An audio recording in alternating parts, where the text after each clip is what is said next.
and this may not be a popular thing to say in the chat because I know some people don't like the guy, but you have to give David Ross some of the credit. Like, obviously the players get a lot of credit for not mailing it in and being like, this team doesn't have it, they're rebuilding, we're just going to collect our checks and go. Look at the way things are going on the other side of town. I joked about the punching thing, but that you look at the problems, that goes all the way to the top. But it also starts in the clubhouse and above. And David Ross has found a way to mix young guys and veterans on one-year deals who could just be playing for themselves, and guys who are making big money and guys who are making small money, relatively baseball-wise. And there are plenty of points this season that you could have given up on the Chicago Cubs. I did. First to admit, gave up on them. Called them dead in the water, said this team's done, they're trading. And the players didn't. And some of that has to come from, I'm not saying all of it, some of that has to come from the leadership of their manager. Yeah. Something he's saying is resonating with that team. Something the leaders in that clubhouse are saying is resonating from one player to the next player, the next player, the next player. For some reason, they believe in each other. It's not on the other side of town. And you can see what happens, how quickly it unravels when it doesn't. Yeah, I think it's one of those things where, just the old baseball, like the managers get too much hate when things are going bad and not enough credit when things are going good. I think that just kind of fits right now. But I always get the feeling that David Ross was a very good players manager, culture builder, like always brings a good atmosphere to the club. Like, he hates losing, obviously, but another guy where it's just like, he's probably pissed off after a loss when he's talking to us, but then he comes back in the next day, ready to go, ready to try to win the ball game that night.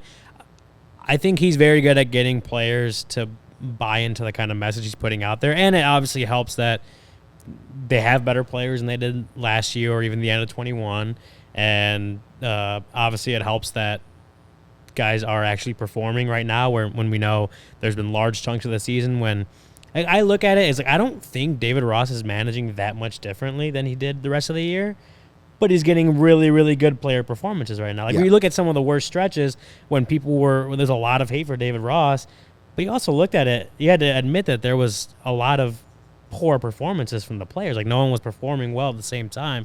I think a lot of it has to do with just guys playing better, and it's showing up that, some of the decisions Ross is making are working out where, as early in the season they didn't. And, things are just going good for him. I don't think he's changed a whole lot of what he's saying or the way he's managing. But he's been, I think, really good at getting players to just kind of buy in and keep that same mindset the whole year. And now that most of them are playing pretty well, like, you're just kind of seeing things change and wins start to pile up. I don't think they changed anything differently in the clubhouse. I think it's been the same message all year. It's just now you got guys playing better. I knew Collada wasn't going to like it, and I'm not disagreeing with Carter. A lot of the stuff that people have complained about David Ross has been either the lineups or bullpen use or who's playing what day, right? That stuff. And that's still totally separate. I'm just saying give him credit for not letting a team that was playing very poorly at one stretch. 10 games under. The worst team in the National League. At one point, yep. At one point. 60 games ago? Not unravel into the dumpster fire that's on the south side.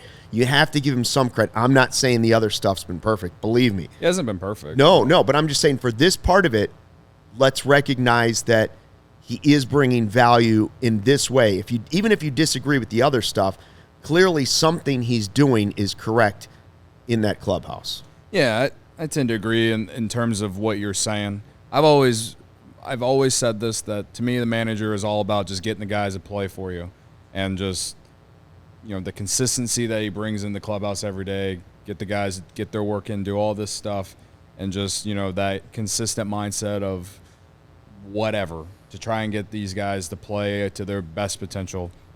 So, yeah, I mean, you can't measure that into how many wins a team has, but to me, that's kind of what managers are across the league these days. Is just get a guy that gets guys up for them to play in any kind of environment, whether it's in October or whether it's in April. Just like go to the ballpark every day and treat it like it's your last and and give it everything you got. And yeah, I mean, as far as that, I felt like David Ross has always been consistently good at that, getting guys to play for him. Obviously, there's other things that we can sit here and complain about when it comes to him, but I do think that is the one thing he has always had. Because, yes, there have been times. I mean, I gave up on the team twice this year. When they were 10 games under, I said I was done.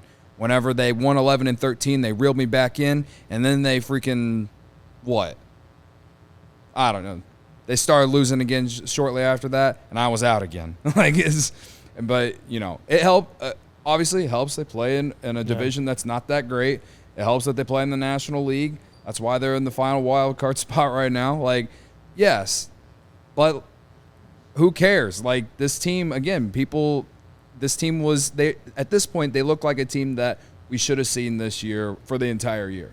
And the Fangraphs projections at the All-Star break said that. They said they should, the Fangraphs projections said they should have been like 5 games over 500 at the break. They were 5 games under because of a lot of dumb luck, probably some bad managerial decisions. So maybe some of that's on David Ross. And then also, you know, performances. And bad performance. Bellinger being out for a month. I mean, the bullpen was so bad in the month of May for sure. That May overall was just like no one could hit area, with runners in scoring position. No one area of the team was performing at the same time. It was crazy. So like, and it was so bad that you're like, this can't go on like this the entire year. And again, since what, July 21st or whatever, they have been playing unreal baseball. They've lost like 3 or 4 games since July 21st. Won like 32 of 50 or something crazy. Yeah, you know what I mean? think since they lost that first game, and we knew the Cubs were going to need a unreal stretch like this for them to be in this conversation in August, considering how those few months went. So yeah, I give David Ross credit for keeping the team together, and you know, I'm just glad that we're in this spot because it's been a lot more fun to follow this team going through this stretch right now than when we were talking about them in May and last year. Like, I think what we could see these final 2 months of the season really, really, really could set up a memorable offseason.